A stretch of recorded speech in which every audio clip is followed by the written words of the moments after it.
Hey everybody, this is Muffin with the Daily Biker Podcast. Just here to let y'all know the opinions and ideas expressed in this show are those of the hosts and their guests, not to be confused with their partners and sponsors. Now, let's get it on.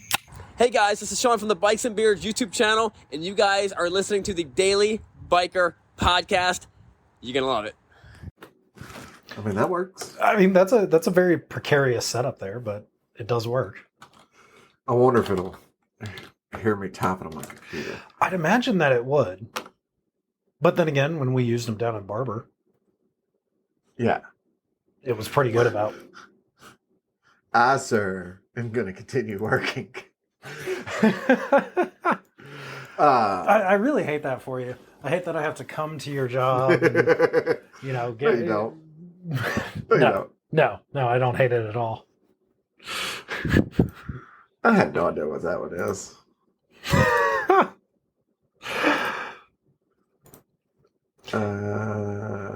Now, those were all trade-in bikes, right?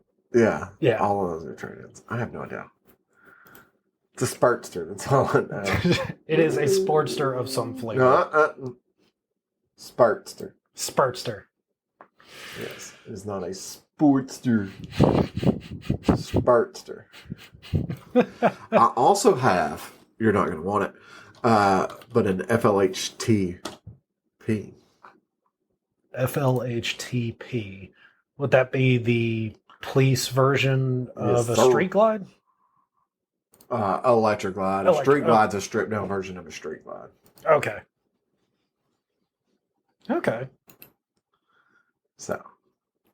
Yeah, that's always yeah. going to be more money than I want Well, to no. spend. You're not going to want it because it's pretty far removed from being like a police bike. You still want it to be similar to a police bike. Oh, yeah. I'd want it to... Yeah, no, this has different seat. They've Oh. got red wheels on it now. It's got apes on it. It's not a bad bike. I'm sure it's not a bad bike, but it's not a police bike anymore. It's not your style. Yeah. Not the original style of Yeah, police because you motorcycle. won't like... Like, if it could still have lights on it, I Yeah, would be... Yeah, that is what Daniel wants. That is what I want. You know who else wants that? Hey, everybody, welcome back to the Daily Biker Podcast. My name is Marcus, and I am your clueless leader. Today, we're going to go on a learning journey as I actually sit here and work on my computer as I'm talking to I you. wonder how many mistakes are going to be. You're already I wasn't trying on caps lock just now as I'm trying to put in these files. Let's see here. This is a 2011 FLHTP Harley-Davidson, which would be an Electra Glide. Custom. No, police. But I typed in Clyde. Clyde. Maybe that's a model. The Electra Clyde. The Electra. See, if we had somebody come in named Clyde, We got a bike for you, sir. we got you, buddy. So, you have questions for me. I do have questions for you. So, in the very rare occurrence that I don't get to go on the dealer rides that are done 'Cause you're by working. because I did have to work. Somebody does have to pay for all the motorcycles that live in my garage, unfortunately. I thought you were going to say all the motorcycles that we ride. Well, that live in your garage as well. all the motorcycles that live all around Chattanooga that I own and need to keep alive for a period of time. I did miss out on a dealer ride, which is actually the first one that I've been in town for that I wasn't able to do. And this is probably one that you wanted to I do. did actually really want to go, so I was fairly disappointed. So, you would have partially fit in up there. Partially. Partially. Okay. There's a lot of khakis. I like my khakis. Your shoes were a little dressy, though. They've got aggressive tread on them. So, yeah, this was more like Magellan. Yeah. Well, I'd imagine so. So I mean, you were having to hike through the woods over there. we were hiking through the woods. So this past Saturday, White Lightning led a dealer ride to the TKO event out in Jasper, Tennessee. Yes. And- TKO stands for Tennessee Knockout. Yep. Which is actually part of the Red Bull race series. which is really awesome that they have an event so close to us here in Chattanooga. Yeah, and it's not like, oh, this event is sponsored by Red Bull. No, this is a Red Bull, like part of Red Bull's Hard Enduro series that, a lot of people have seen them do the videos and stuff in Europe. Because they'll set the course up down the street in Europe and everything. And for anybody that's wondering, I mean, obviously you can go on YouTube and type in Hard Enduro. But imagine if you've ever rode through the woods or even hiked through the woods. And you go, man, this would be pretty rough to ride through. Yeah. That times 10. There was spots that were hard to hike. Yeah. And these guys are coming through there on motorcycles. I was looking at a few pictures from the event and some videos that the Red Bull had posted about it. I was like, man, I really wish I was there. But good grief. I mean, just the skill and ability that you need to have to navigate any of those. Yeah. So at this one, they have the stadium course or whatever you want to call it, where it's like the videos where you see them where they set it up in the streets with the logs and the rocks and all that stuff.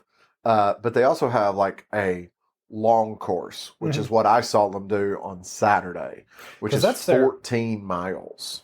Because that's their trials course, isn't it, that they have out there? Well, I know they have multiple paths. Yeah. I don't know if this course is used at any other point in time outside of the Red Bull TKO.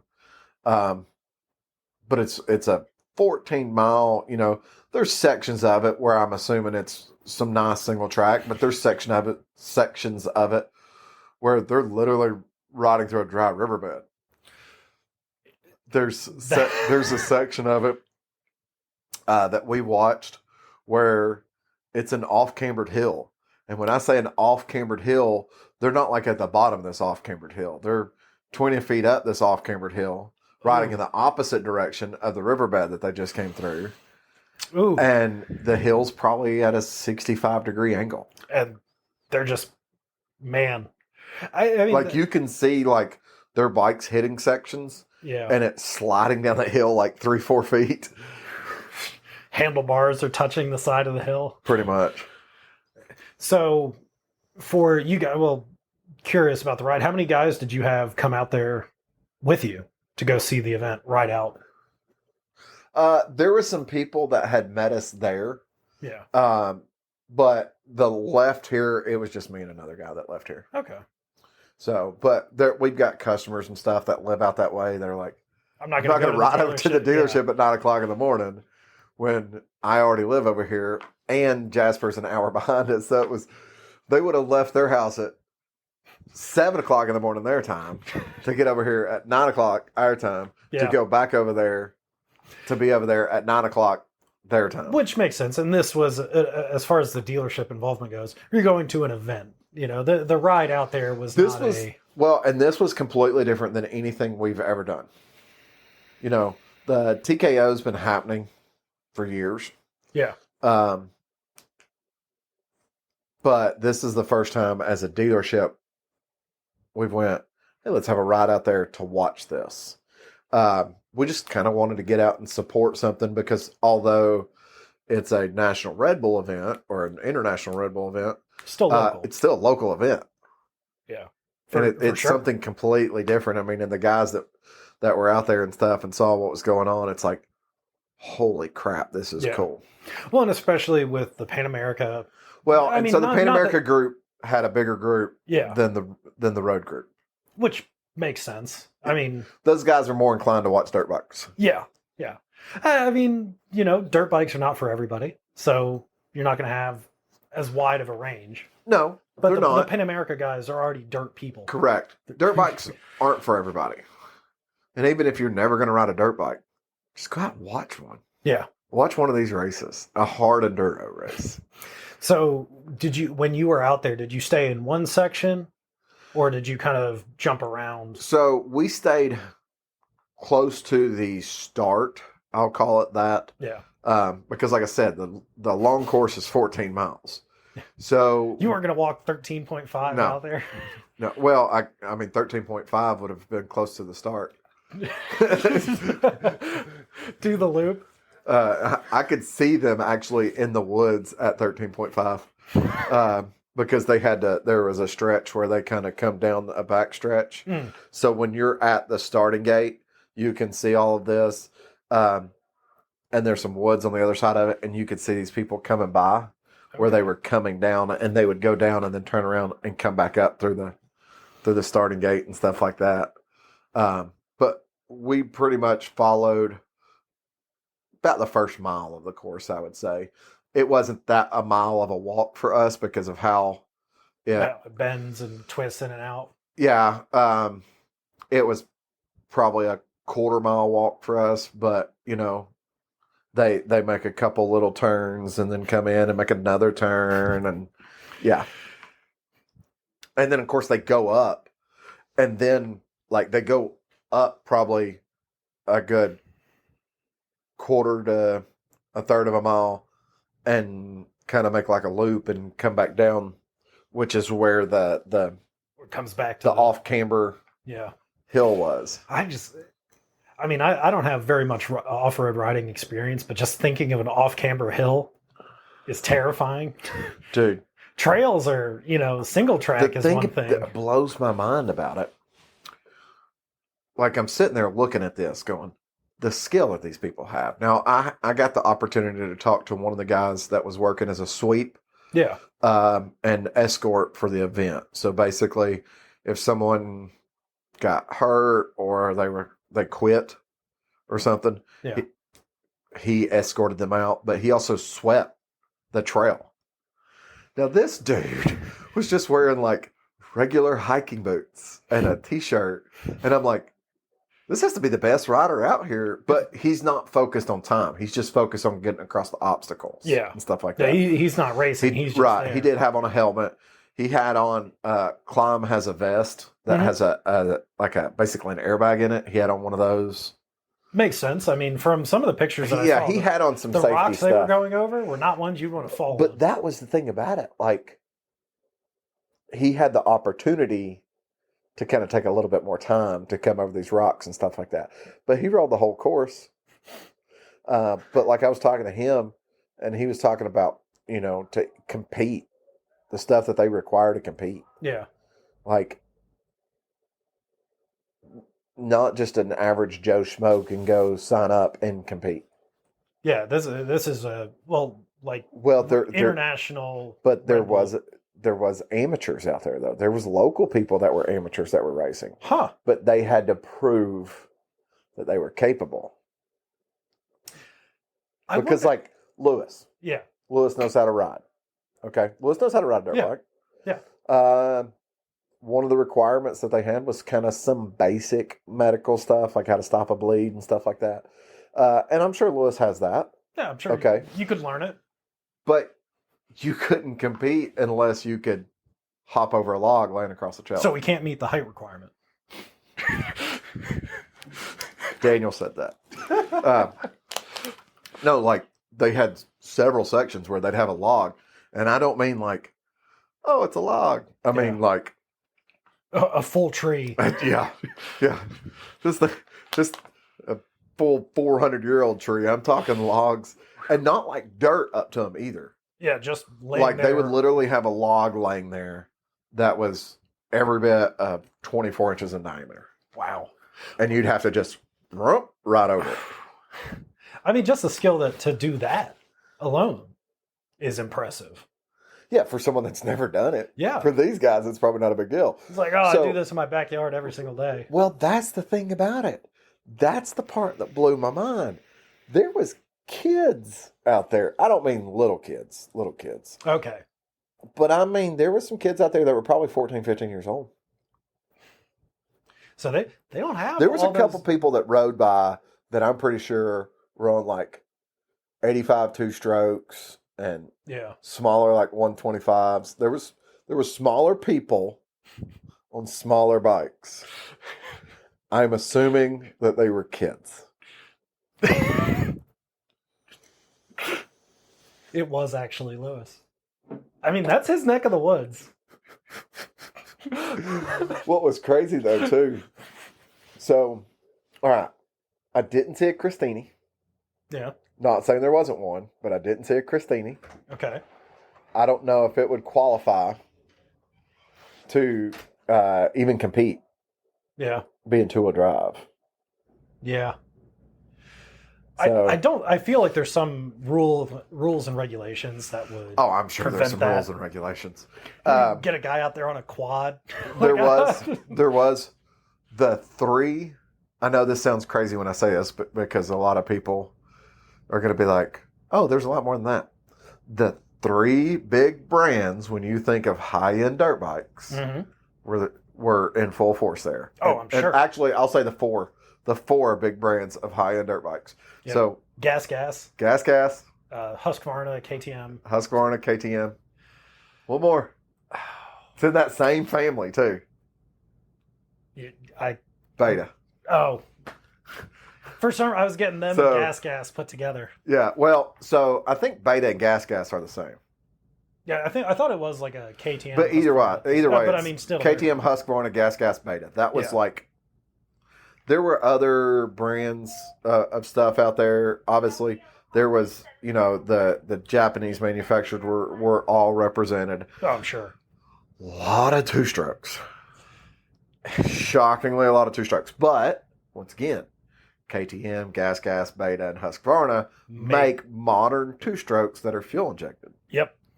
So Because I don't think Honda makes anything that's a two-stroke. I don't know if the Japanese manufacturers outside of Suzuki, because I think Suzuki still makes their 85 two-stroke. Yeah, I think you're. I think everybody else has gone. But to we're talking four-stroke. bigger bikes. Yeah, I think everybody's gone to four-stroke for their large dirt bikes. Yeah, Huh.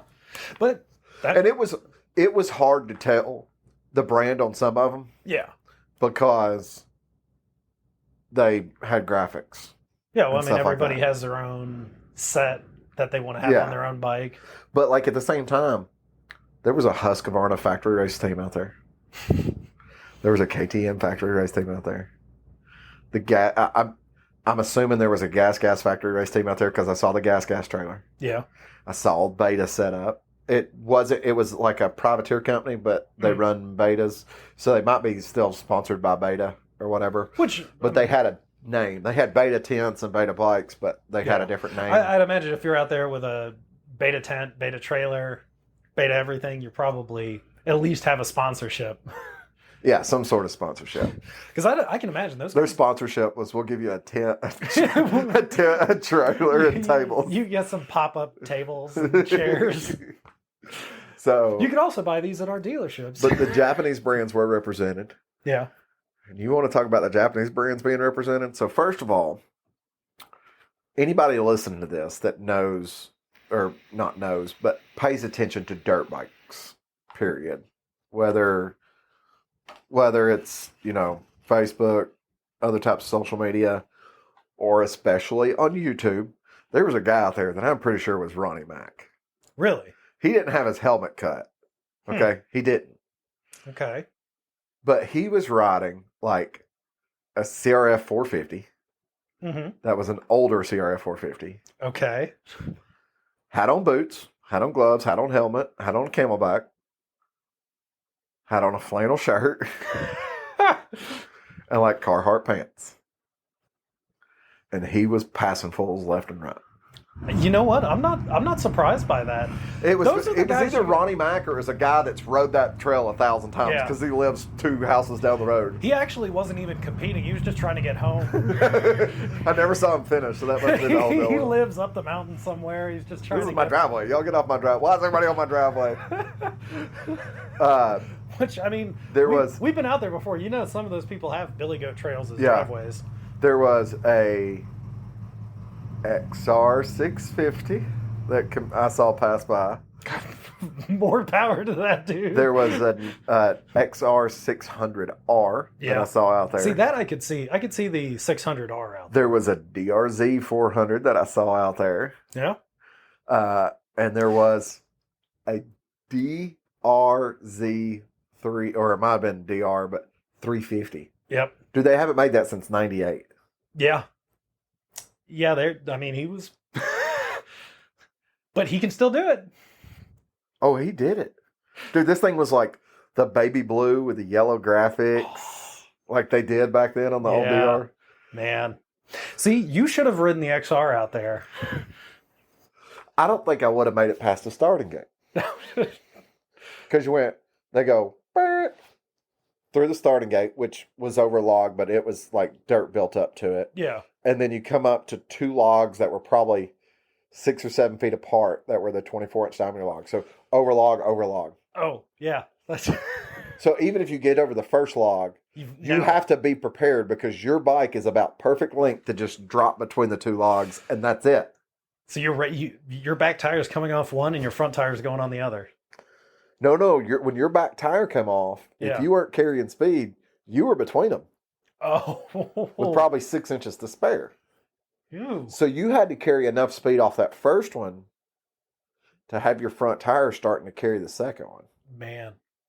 Some of the rock obstacles I could have done, probably not as fast as what some of these guys. Yeah. But some of them weren't really that fast. You could tell they were just out there having fun. Some of them, though, you didn't have to get very far on the trail. Some of them looked like they were ready to quit, like at the hill climb that we were at. So they start and then they come down like into this riverbed area. And what they do is they kind of go into the dry riverbed, creek bed, whatever it is, come back out of it, and then you start down a straightaway that is half a mile probably, and they called that was Moose Racing Highway. Okay. And you go down it, you dip down back into the creek bed, come out of it onto a hill climb that wouldn't look like much at first. By the end of the day, it was like, I can't get a Jeep up that hill climb. It was rotted out, rocks everywhere. I'd imagine. So they get up that, go 20, 30 yards, and then it was into the lower side of the Kenda Rock Garden. So the pros had to go through the entire rock garden. Okay. For this one, they just had because I saw the Pro-Am, or I saw the amateur, and then the Pro-Am was the second race on Saturday. Okay. They just went through a small section, probably 20 yards, 30 yards of that rock garden, and they come back around and drop back into that creek bed. So that creek bed kind of drifted off at an angle right before you went up the hill, and they run that creek bed down for 50, 60 yards, and then it goes into the off-camber hill. The off-camber hill for about 100 yards. And then as soon as you come off the off-camber hill, it's literally like 65 degrees, pushing you down into the creek, straight into a flat, straight up a hill for 10, 15 feet, and then off into the woods. You know, even just for the amateurs out there, just managing the course is impressive. Yeah, that's the thing about it. I would love to be able to get to the point where I can ride like that. Yeah. It was super cool. So, first race on Saturday was amateurs, straight up amateurs. Second race on Saturday, don't shoot the messenger, this is just how they did it, was like qualified amateurs and the pro females. Yeah. So, but they every 60 seconds, a group would go, 5 of them, I think, in a group. But like it was all the pro females at the start of the Pro-Am. Okay. And they literally were just like, brah, brah, brah. I mean, like it was nothing. Oh, and you know, it's probably just the way they've got everything set up for scorekeeping and things like that. But they set there was a guy that set a lap record on the Pro-Am. Oh, really? From Hawaii. So international. I mean, that's a U.S. state, but yeah, that's off the for the someone to mainland. come from Hawaii to compete in a race in Jasper, Tennessee. To me, that's a big deal. Yeah. Well, I was looking at the Red Bull's website talking about it, and there's I saw a lot of Germany and a lot of European countries, Canada. Yeah. Like they traveled to Jasper, Tennessee to do an event, which I mean is huge. There was a whole lot of like sprinter vans. I would imagine so. A bunch of sprinter vans. You see the ratty F-150 or the Ford Ranger with a single axle trailer. There's a couple of those. So there was an electric bike race, but that was on Sunday. And Yeah. I didn't get to make it to the Sunday race. Now, how long were you out there on Saturday? Did you see everything they did Saturday, or did you? No, so we left before like the final race that they did. Yeah. And the reason we left was they give like 2 hours essentially, or about 2.5 hours from the start of the race Mhm. to when the race should be over. Yeah. But race 1, they cut it at 1:47, like time, an hour 47 minutes. So anybody that came in after that, they didn't qualify. Okay. It was 2.5 hours, and there were still guys coming through though. Like Oh, they were getting ready to start. They were like, okay, at this point in time, for the second race, at this point in time, it doesn't matter. They're going to just stare them off. They Yeah. can't finish. Yeah. DNF. But so like the second race starts at 12 or 12:30 actually. At like 1:30, everybody has made it past where we're at, Yeah. and they're further out on the trail now. Well, the next thing did not start till like 3:45 Oh, that's because they have to have that time yeah. They for have to people get to through. finish. So it's kind of one of those things where it's like, I looked at him, I was like, I'm not going to sit here. Because we did the first one, and then there was like a 2.5 hour break. So we went and got something to eat Yeah. and came back. Which I mean And- makes. I and mean that's a long watched day the to be start of the second outside, one. and especially with the heat that we've been having recently. But you got to remember, we're out in the wood. Like, it was full shade. Yeah, that is true. There was like no sunburning or anything going on where we were. You had better chance of catching a tick or poison ivy than you did a sunburn. Then I guess it's good that I didn't go, because I would, if there was poison ivy in those woods, I would have it. I don't know if there was, but If it was there anywhere, it's the woods somebody in the breathed south. near it. I got it. Yeah, there was one guy that was kind of pushing down a tree or whatever, and it kind of was barely brushed my face. He's like, "Oh, I'm so sorry." I was like, "No, you're good, man." I was like, "You got to buy me dinner though if you're going to be tickling me like that." And then right after that, I was like, "I hope to God that wasn't poison oak that he just shoved in my face." That's exactly what it was. I never broke out. Just wait. Yeah, I think I would have already had something going on. Delayed poison oak. Yeah. Your beard protected you.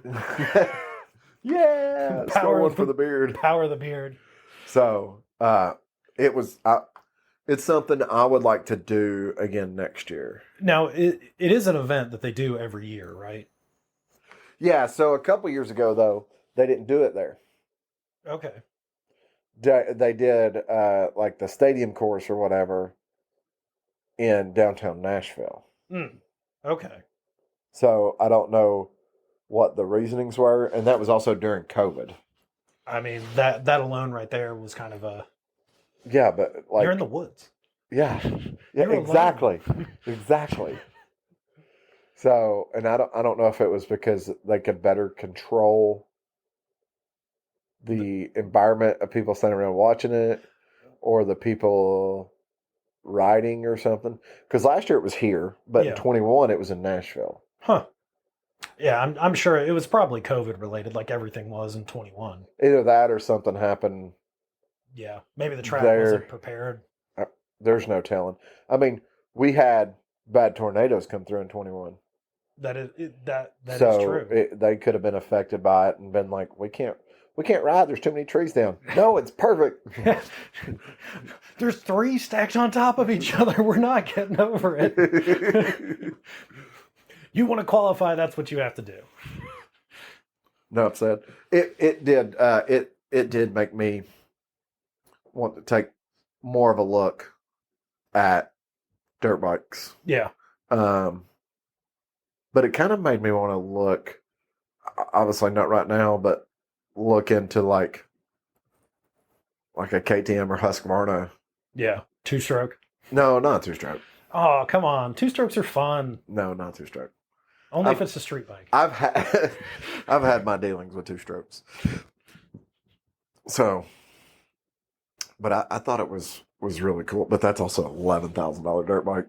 Yeah. Yeah. I don't know if that's not what I would start on if I was doing dirt bike type riding. It's different than XR riding. Yeah. Oh, there was a dude. Everybody's trying to get up this hill, and this dude comes bebopping around everybody and just straight up the hill and keeps going. And I'm like, oh my word! And they're like, yeah, he's a good rider. And I'm like, the bike he was on. And they're like, what? And I'm like, that was a CRF 230. Oh crap! I'm like, that's what Dad buys to ride around in the backyard with his son on a CRF 50. Yeah, that's like...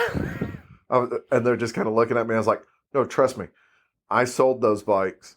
I was like, every single dad that came in looking to buy his son a CRF 50, Yeah. if he didn't have a dirt bike, we sold them on a 230 because it was like a $2,500 bike that we sold. People bought them to ride in the backyard with their kids. That's exactly. And then when the kid got bigger, they went to that. Yeah. And he just whoop, right up the hill. Yeah. Like fork boots were ripped off the thing. They were like barely there. You don't need those. But I was like, I didn't know that bike could do this. Well, that's another thing. I mean, you do have the pro guys that are out there on factory sponsored bikes that they're built to do this type of thing. Well, and then you see the guy like I talked to Saturday when we were there watching race 2 or heat 2 or whatever you want to call it. I was talking to a couple of different guys that were like, yeah, I'm running tomorrow. So I'm guessing those guys were like bigger level guys.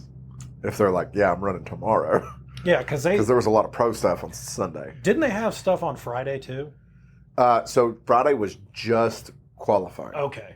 So I think that's like, if you want to compete, you got to come out. You have to come out on Friday.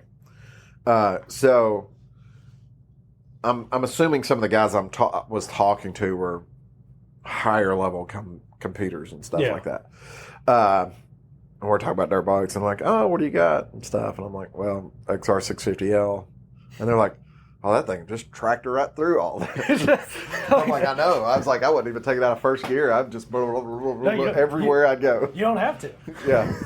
That's what it's made for. It's like I probably wouldn't even have to give it gas. Just put it in first and just let it go. Just let it cruise. It'll be fine. So they're out there revving the crap out of the 2-stroke. Ding, ding, ding, ding, ding.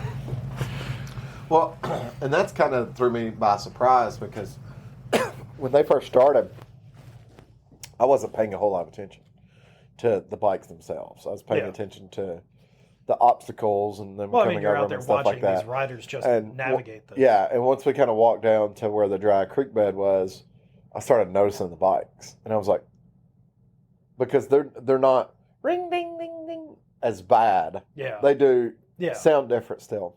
I was like, wait, that's a 2-stroke. So wait, that's a 2-stroke. It's not a 2-stroke from. Wait, there's another 2-stroke from our childhood. They're different. And these guys, one of the guys I'm with, he's like, "How do you know the 2-strokes?" I'm like, "Did you not see the expansion chamber on that exhaust?" Yeah. And right after I said that, here comes like a bike, and it was that low. I was like, "That's a 4-stroke." Yep. Just confuse everybody. Put an expansion chamber on the XR. 2 expansion chambers. That would actually be really cool looking.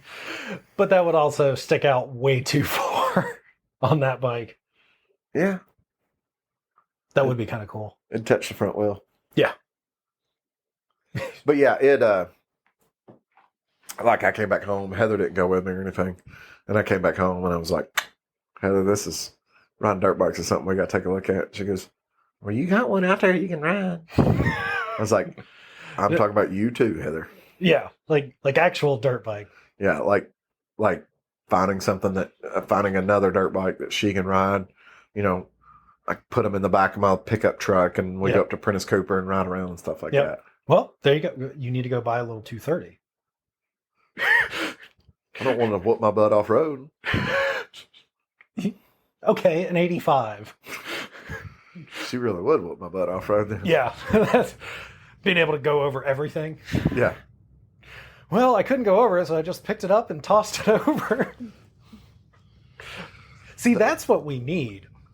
Me and you need 2 little 85s just to go up to Prentice Cooper and bomb around on. So a buddy of mine that works here was asking me about the event because there was a brand out there, and I don't remember the name of this brand.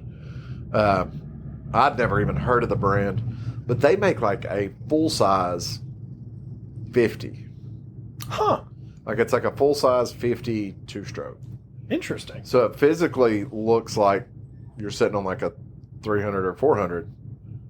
Huh. But it's a two-stroke 50. And when he was telling me, I was like, I go, is it supposed to be a trials bike? And he goes, no. I was like, really? Because like I've got a buddy that's a trials rider. I mean, he's been on the podcast, and I've got his number, and we talk every once in a while and stuff like that. And I think you met him in Atlanta at the races. Yes, he was there for that. Yeah. Actually, was he when we went to Panama? He was in Panama one time, but I don't remember if that was with you or I don't when know you were if with me or not. Maybe. Met a lot of people because of you. Yeah, that's how it goes. Marcus has never met someone that's not a friend. His bike is like a 125 or 150. Yeah, but it's a trials bike. And it's a trials bike. It's a two-stroke, fuel-injected two-stroke and stuff like that. But the thing about it is when you look at like a piston for a 125, it's a small piston. Yeah. Yeah. Imagine a 50. That would be kind of fun, though. I don't know how you do a 50. Well, no. I was going to say a 50 single two-stroke. I mean, they've been made. I know. I would love to see the inside of that engine, though. I'd just be curious how many times you have to rebuild it, hauling around that full-size frame. So, that brings up a great point. Not necessarily that, but those guys that are out there on those newer two-strokes. Yeah. How often do those engines need to get rebuilt? I mean, I remember going through the... now, obviously, this is a four-stroke bike. Like, are they going in and replacing rings and stuff after one of those races? Well, and that's kind of... Because that's 14 miles, man. Yeah. They're talking about these big-time competitors were doing top-end rebuilds and replacing rings after one single, like, motocross race. Yeah. Which is not 14 miles. No. Well, and I remember going through the owner manual on the 250F that I had. And it basically said it's like after every, 10 hours needs a complete rebuild. Yeah. So that's a four-stroke dirt bike. But that's 10 hours. Sean's CRF 450 RL. Yeah. Or it might just be an L, but either way, he's got the street legal version. Yeah. Okay. CRF 450. His owner's manual is that way too. Yeah. So, and I know we've discussed this before. Because the DRZ was every 3,000 and the XR is like every 3,000. If you remember. Because every 3,000 or just whenever you remember. Because it's a tractor. Motor, it's a. And even then, it's just changing the oil. Yeah, you put new oil in it. Change the oil like every, I think it says every race or every 25 hours or something like that, or every 600 miles because his does have a odometer on it. Yeah. Honda's like, well, as long as you have oil in it, you should. But his be good. is a Honda. Yeah. It's just that. It's hopped up. Yeah. It's made. But I'm sure it's still like, rebuild the top end every 2,500 miles. Yeah. No, I don't want to do that. I don't want something. That's the problem. I don't want something that I have to do that with. And pretty much all the dirt bikes. Well, and so that's actually something me and Lewis were talking about when he got his. Well, I don't know if you do, because I know a guy that has like a Husqvarna, and I think it's like the 501. It's a dirt bike. Yeah. But I'm pretty sure I think they call it a 501 or something like that. I think the 401 and the 501 were street bikes. His is a dirt bike. The FE 501. Sorry. So I'm thinking street. Yeah, bikes. it's street legal dirt bike. It's a dual sport bike and stuff like that. But it's not that way. Yeah. Like his looks like a dirt bike, and there was guys out there riding like his bike. There were guys out there that I was like, that bike has blinkers. Why? Because they were riding a dual sport is what they were riding. Let everybody know. I'm making a left. I'm going to go. Watch out, crowd. I'm going to get out there and do it on a CRF 300. It would probably just do it. It would tractor through a little bit. I don't know about but I know me and Lewis were talking about it, and he was talking to somebody when he bought his bike, the Kawasaki. Basically, he said that time, that 20 hours, 10 hours, 15, or however long it is at race pace.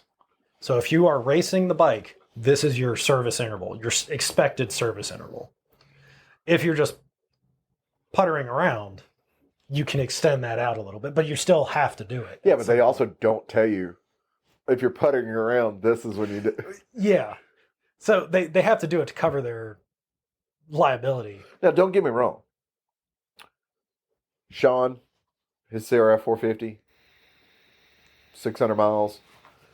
600 miles is a lot of miles on a dirt bike. Oh, yeah. Don't get me wrong. Yeah. For an oil change. Most dirt bikes have probably never seen 600 miles. But if I had that, like the XR, if the XR was fuel injected, just start on it and go. Yeah. It would probably get rode to work a lot more often. Oh, I believe that. Instead of waiting the 5 minutes to let it warm up in the morning. It only took you 5. Well, I know how to talk to it. So, but you see what I'm saying? Yeah. Like, yeah, for sure. I could probably hit that 600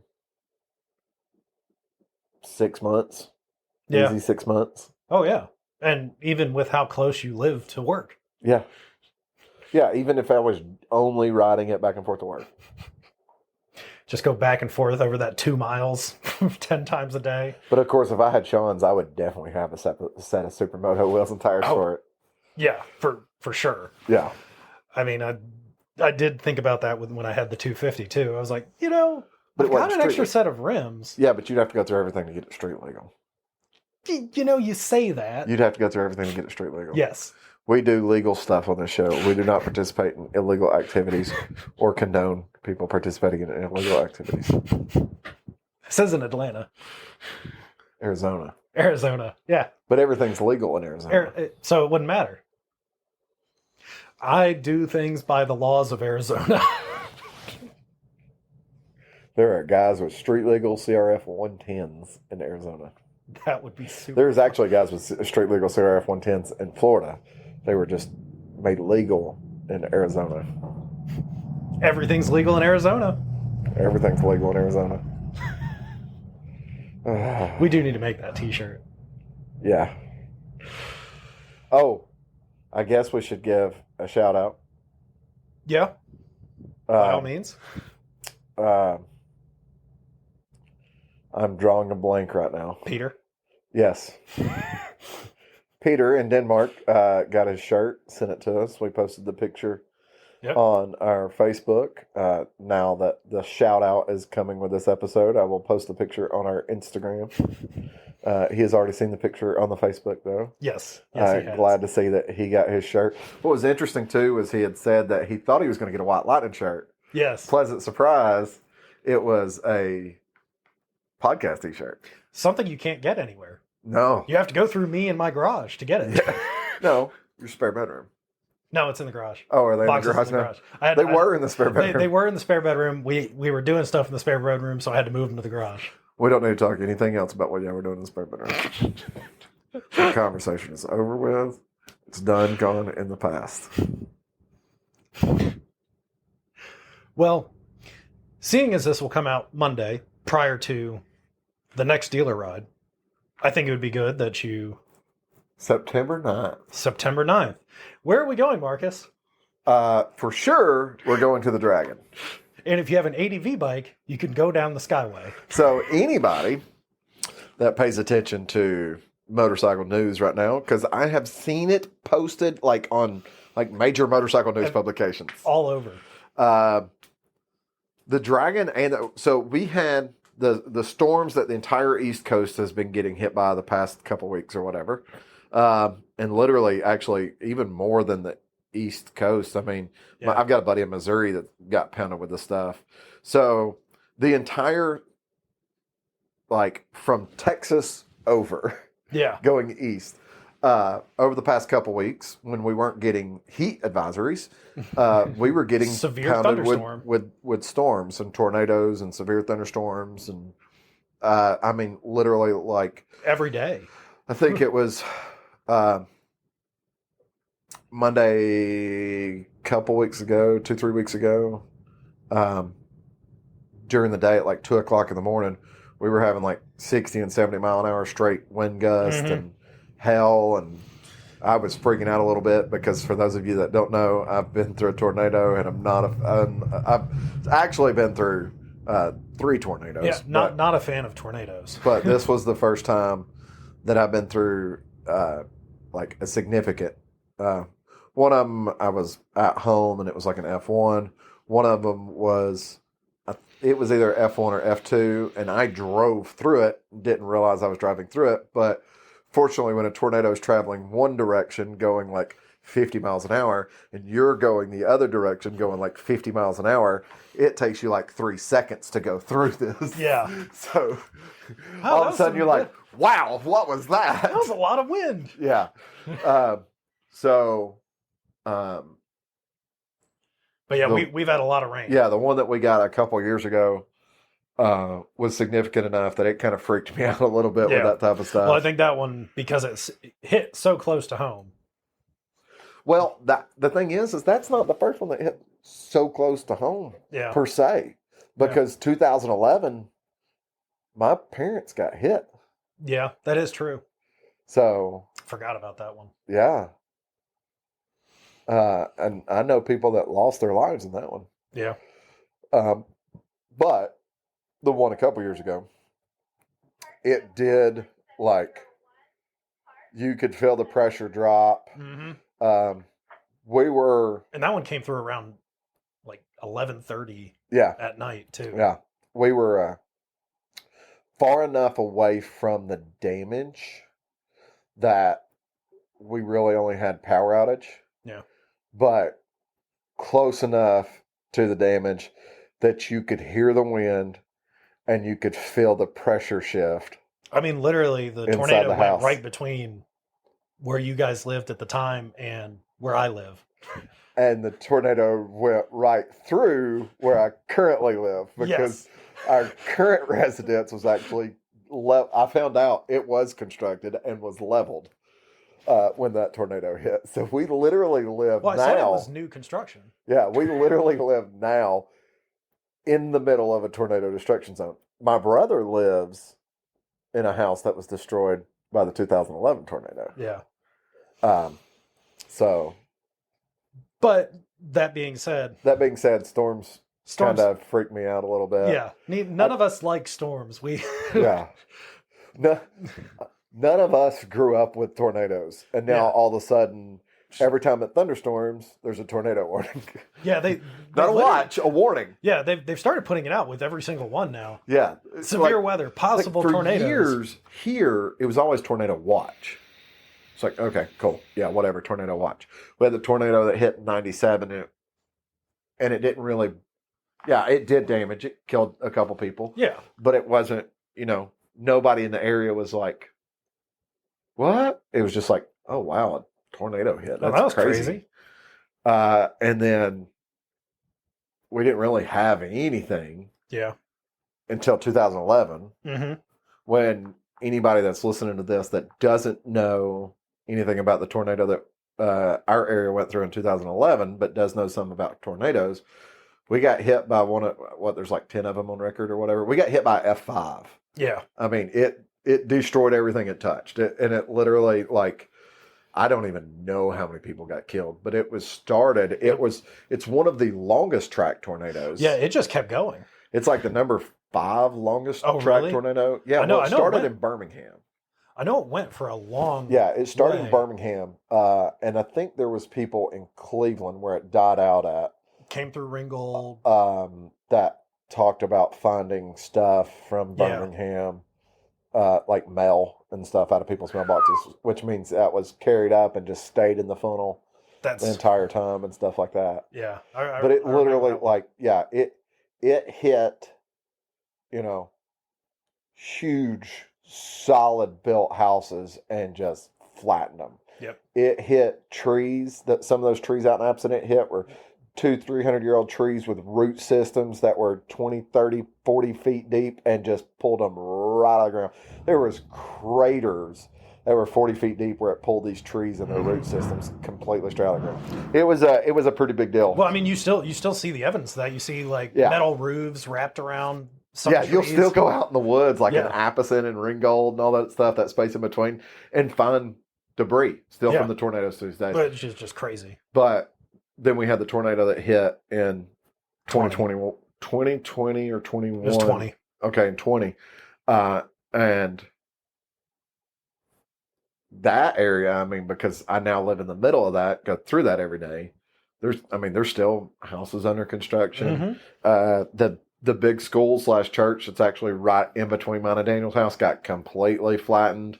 They're still rebuilding that. They're still rebuilding that.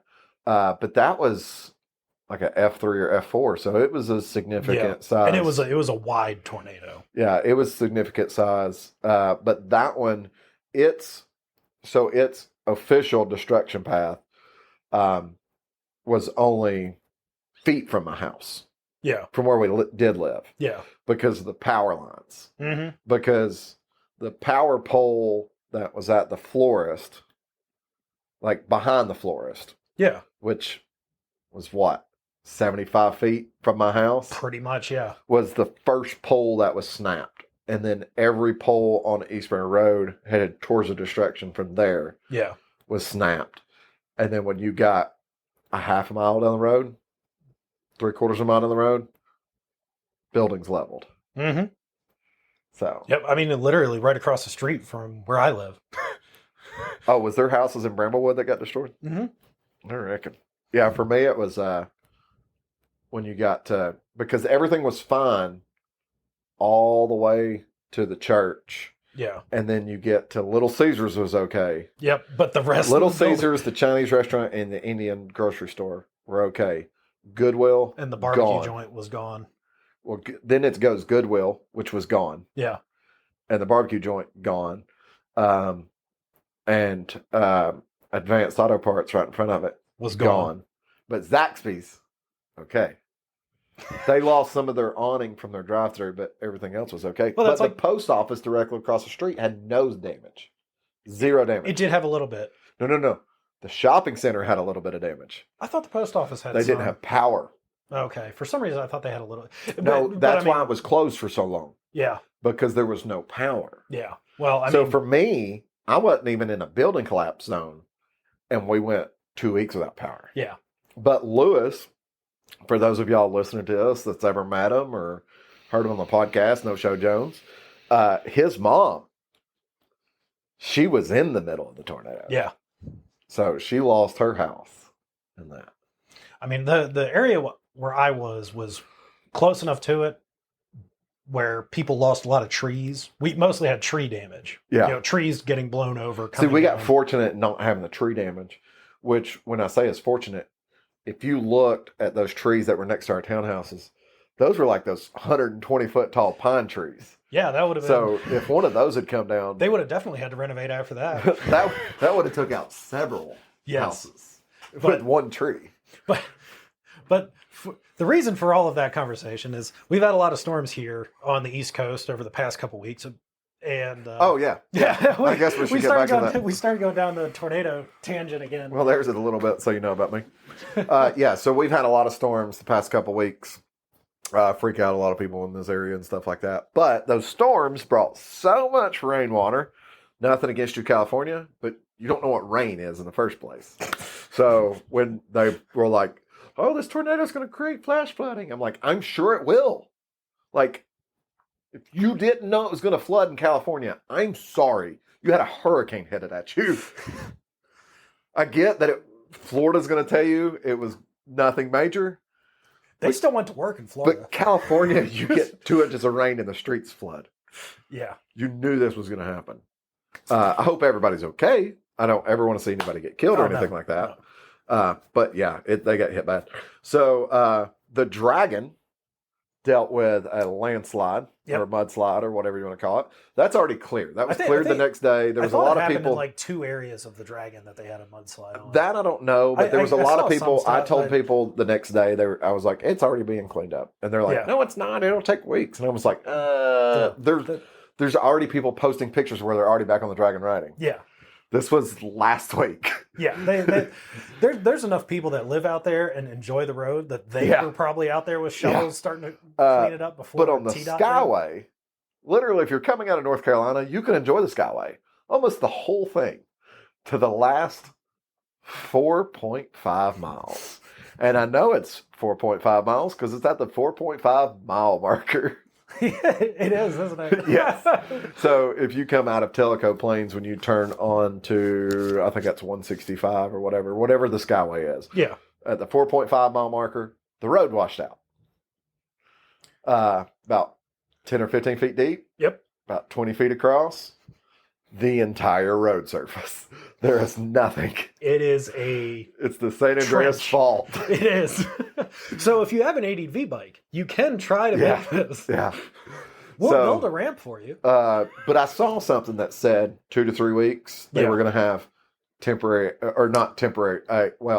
Temporary, but having access to be able to have the road back up. Most likely it'll be down to 1 lane or something like that as they. Yeah, I don't know what they'll do. For all I know, they'll bring in a metal bridge and just put it across the span. Oh, they might. Yeah, that would make sense because they've got it's the state. They got to put out contracts to see who's going to do it. I'm going to tell you now. They need to put a culvert there. Yeah, and then fill in back over the culvert. Because if the road failed right there because of the ditch on the other side. The potential of it happening again. That's exactly. You're giving relief by letting the water flow. Because they've already been in the process of redoing the Skyway. They've had a road, Well, that section was a section that was just recently paved. It was. Because you can tell in the photos, it's like, oh, that's nice new asphalt. Because the last couple times we've been out there, they needed nice new asphalt. They needed nice new asphalt. Every time it's been progressively. It was really bad one time. Then they started putting down tar snakes all over it, which. Oh, I dealt with that last weekend. I hate tar snakes. So, anyways, the dealer ride. September 9th, we're going to leave the dealership at 9 a.m. We're going to go up. We're going to ride the Dragon. And if the Skyway is not open, we're going to stay on 129 and run it all the way out into Andrews, North Carolina, and then come back down 6474 through Murphy and Ocoee and. Which is a great ride in itself. It's also a very gorgeous ride. The Skyway is really fun, but you're still talking about beautiful roads, good highway. You still get the Ocoee. Yeah, you still get a gorgeous ride. Yeah. It's not anything where it's like, oh no, you're not getting the Skyway. Well, let me tell you now, if they hadn't trimmed the trees on the Skyway, it's not going to matter anyways because it's just the road. Yeah. You're not getting the view. Yeah. So. And the leaves will start turning.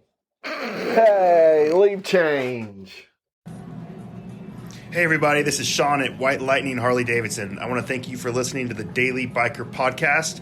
You can reach the podcast on Facebook or Instagram at The Daily Biker, or you can email the podcast at thedailybiker@gmail.com.